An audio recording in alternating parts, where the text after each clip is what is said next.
This essay example, as well as thousands of others, is available in text format on our website for free and without registration. Simply Google Ivy Panda Free Essays. Public schools versus private schools. Introduction. Comparing private and public schools can be more or less like comparing oranges and apples, two very disparate things that can never be held on similar standards. Choosing the best school for your child is one of the most important decisions parents have to make for their children, but most parents rely on rumors and hearsay in deciding on whether to send their children to a private or a public school. The best ways to determine whether you are making the right decision for your child is by visiting the school and asking for clarification from teachers for all your queries. What school your youngster attend to is a personal decision which is greatly determined by the family values, special needs of the kids, his mannerisms and interests. This essay critically compares the differences and similarities, advantages and disadvantages and the issues that arise in both private and public schools that affects the education of the children, mainly preschool kids, its effects they on the kids' future life. Close comparison of public and private schools. Statistics show that some time back private school used to do better than public schools, but recently this gap has been narrowing and making it harder for parents to choose between a private independent school with a high price tag on it from a local public school which is relatively cheaper.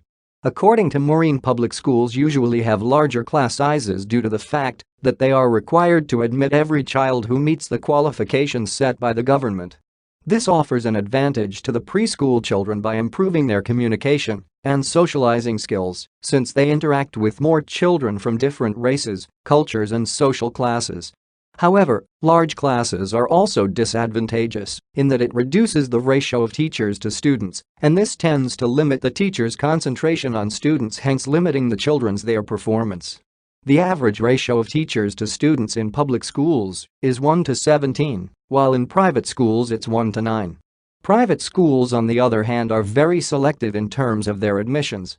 Some schools cannot admit students from certain religions, races or even economic status. This tends to reduce the population of private schools. Some of the long-term effects to children attending privately owned preschools are poor socializing skills due to the low population size in similar social classes, religion and lack of diverse cultures. Public schools are cheaper, and they are funded by the government, and some of them are usually underfunded. They are a part of the large school system which is part of the government, and this makes them vulnerable to the political influence, hence exposes them to political vulnerabilities which, if experienced, affects their performance. The economic status of the country and the government also greatly affects the operations of public schools. Their curriculum is determined by the government, and as you know, different regions face different challenges, hence the need for different curriculum to meet the different needs. Private schools, on the other hand, charge a higher tuition fee which is the major source of its funds. This makes them independent and protects them from the political realm, hence they are free to determine their own curricula, which is usually single-minded, producing best results by providing the best quality of education possible.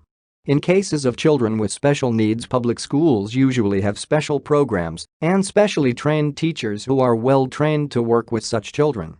In contrast, most private schools lack these programs and they are sometimes forced to deny such kids admission to their institutions, and sometimes these services may be offered at an extra cost.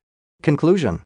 Is the question about which schools are better, private or public schools, answered yet?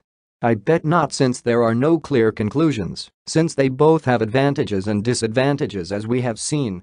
In a nutshell, the best school for one's child depends on the values, mannerisms, family, background, needs and interests of both the parents and the children. In other words, one man's meat is another man's poison. This essay on public schools versus private schools was written and submitted by your fellow student. You are free to use it for research and reference purposes in order to write your own paper. However, you must cite it accordingly.